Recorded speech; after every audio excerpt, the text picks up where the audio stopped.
Welcome to part 3 inside our course Industrial Classic Control course. And in this part we will learn how to create a very simple circuits like direct online circuit, star delta circuit, and also how to reverse the motor direction of an induction motor. These are very simple circuits but very important circuits you will find widely inside the industrial processes. In today's video, we will learn how to create the most basic and simple circuit, which is direct online circuit. So please consider subscribing in Electrical Engineering Planet channel to support our community. Also don't forget to share, like, and let knowledge enlighten your world.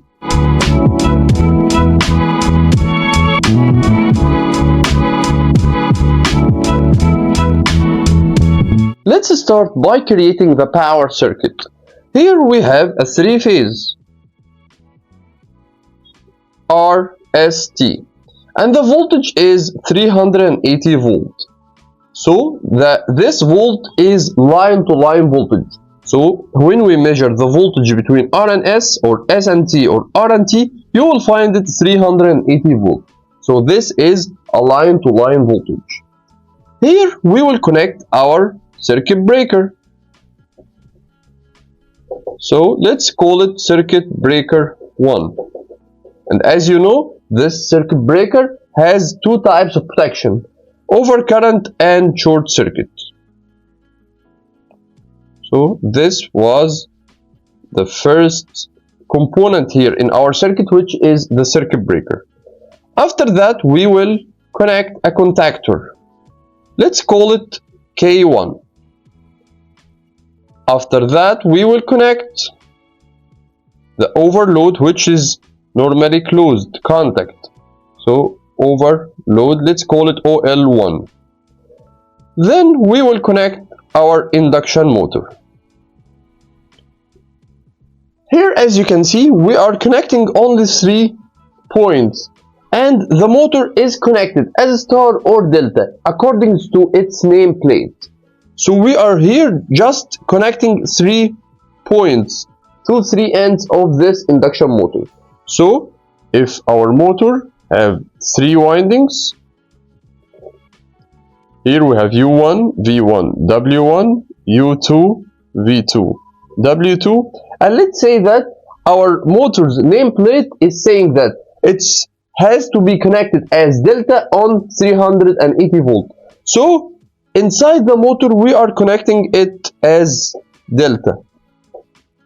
But now we are just dealing with U1, V1, W1. So here we are connecting to U1, V1 and W1. And this, as we said, our power circuit. Now let's create our control circuit.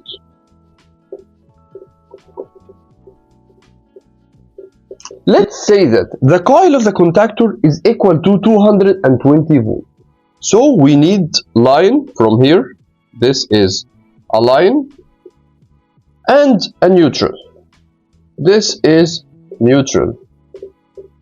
So here the voltage between line and neutral is equal to 220 volt, which is like the rated voltage of the coil of the contactor. So here let's start creating our circuit.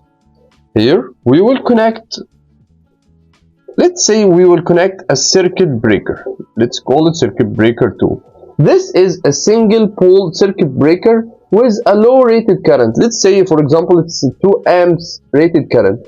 So we are creating this circuit breaker here, or connecting this circuit breaker here, to make an isolation for the control circuit and to make a protection also. So here, after that, we will connect the emergency stop switch. So this is our stop switch. After that, we will connect a normally closed auxiliary contact from this overload. So I will call it OL1, a normally closed contact from this OL1. This is an overload protection. When this overload component detects any overload in when this overload component detects any abnormal current inside the circuit, it will send a trigger or signal to this normally closed contact to be opened to open the control circuit. Okay? After that, we will connect a start push button. This is a start push button, and as you can see, we are closing it to close the circuit. So it's normally open at the beginning. After that, we will connect the coil of the contactor. So this is K1. Okay? So we need to connect a 220 volt on this K1 to energize it, to make this contactor to be closed. So let's now trace our circuit. First of all, I will close this circuit breaker manually, and I will close this circuit breaker. Now our circuit is ready to be worked. Now I will make what? I will press on this start push button. Let's start. When I press this start push button, the current will flow through the circuit to energize this K1. And when K1 is energized, it will make this contactor K1 to be closed. So the main power will flow through the circuit, R, S, and T, will flow to make this motor rotate. Now the motor is rotating. Very good. Now, when I release my hand from this start push button, what will happen? It will be opened because it's a push button, not a switch. Push button, you have to press on it to be closed. When you release your hand, it will be opened. So the current will stop flowing through the circuit. So this contactor will be not energized. The coil of the contactor will not be energized. So it will make this contactor to be opened. So no current will flow through this circuit now. So the motor will stop working. Press again on this start push button and the contactor will be closed again and the motor will start to rotate again. So this motor now is not working fine because I have to press on the push button to make this motor rotate. When I release my hand, the motor will stop. This could be useful in an application like the overhead crane. I want to control the overhead crane, and when I release my hand, I want this crane to stop for safety purposes. But for a continuous working for an induction motor, this is not very good at all. So now we need to make an adjustment. Let's now create a very simple thing. Now I will take an auxiliary contact normally open from this K1 and connect it in parallel with the start push button. So this is a normally open contact. Now I have made something called latch or holding contact. Let's see what will happen. Now when I press on this start push button, the current will flow through the circuit to energize this coil of a contactor, which will make this contactor to be closed, and the current will flow to make this motor rotate. Now, what will happen also? This contactor, when it's energized, it will close also this auxiliary contact. It will be closed. Okay? Now let's release my hand from the start push button. There is no current passing through this start push button, but it will find a new path to flow through it to the coil of the contactor. This K1 will be a new path for this circuit. So it made a latch or holding contact. So this K1 now is our new path to the circuit to be a continuous work. So now when I release my hand, we're still in a good condition. We are creating our circuit or our motor working in a continuous work. Now when I want to stop this motor, I got two options. I can press on this stop button to be opened to open the circuit, or I can open the circuit breaker manually. So this is our circuit.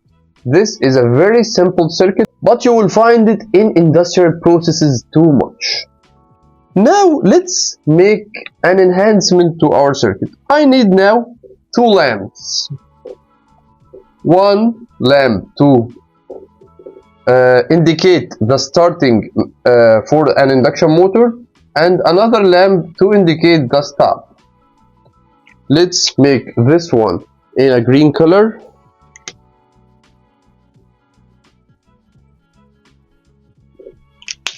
And this one in red color. Now we need to have two lamps. Those lamps will indicate if the motor is working or not. I will buy those two lamps with a rated voltage of 220 volts, so it can cope or be fit inside our circuit. Now where I can connect those two lamps inside the circuit to work fine. Pause the video and think before we continue. Okay, now let's connect our circuit. Here I will connect the lamp of the start here. So this is the start lamp. So it will be connected in parallel with K1. When K1 is energized, this lamp will be illuminated. When K1 is not energized, this lamp will be disilluminated. But for the stop button, I will connect the lamp of stop here after the circuit breaker. But before I connect this lamp, I will connect at first this normally closed contact from K1. So I will take a new parallel path from here to a normally closed K1 auxiliary contact, then the stop lamp. So here, when the motor is not working and this contactor is open, now what will happen? This contactor is open, so this normally closed auxiliary contact is closed. So the lamp is illuminated when I am closing this circuit breaker. But when I close our circuit and make a starting now and make this K1 closed and the current will pass through K1. Now when this contactor closed, this normally closed will be open and this lamp will stop illuminating. Okay, and at the same time, of course, the current will pass through this K1 which has been closed to the coil of the contactor, and it will make also the lamp, start lamp, to be illuminated. So this was the very first circuit and very simple circuit inside our course. In the upcoming video, we will learn how to create start delta circuit. So please consider subscribing in Electrical Engineering Planet channel to support our community. Also don't forget to share, like, and let knowledge enlighten your world. Thanks for watching.